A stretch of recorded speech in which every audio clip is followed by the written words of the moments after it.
বলেন খাজা বাবা ভুয়া, আবার বলেন ভুয়া ভুয়া, খাজা বাবা ভুয়া, আবার বলেন। এই মুস্তাকুন নবী পুরা শয়তান আমার খাজা বাবাকে ভুয়া বলে নিজেই নিজের পরিচয় দিয়েছেন।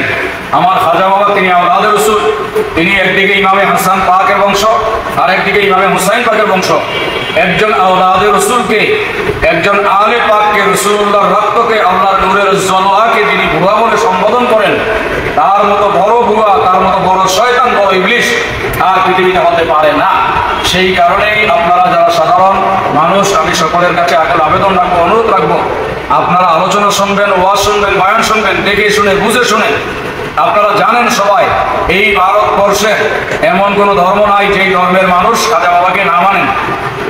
ভারত সরকার হিন্দু হওয়া সত্ত্বেও নির্বাচনের সময় গরিবে নওয়াজের মাজারে পাকে গিলাফ নিয়ে উপস্থিত হন, এবং কি ভারতবর্ষের বিভিন্ন ধর্মের মানুষ খাজা বাবার উরুসে পাকে হাজিরা দেন, সবাই মানেন।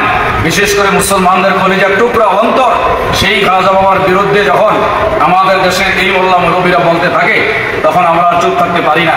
আপনারা এই সমস্ত মোল্লা মৌলবীদেরকে আপনারা বয়কট করেন, আর না হয় ঈমান নিয়ে কবরে যাওয়া সম্ভব হবে না।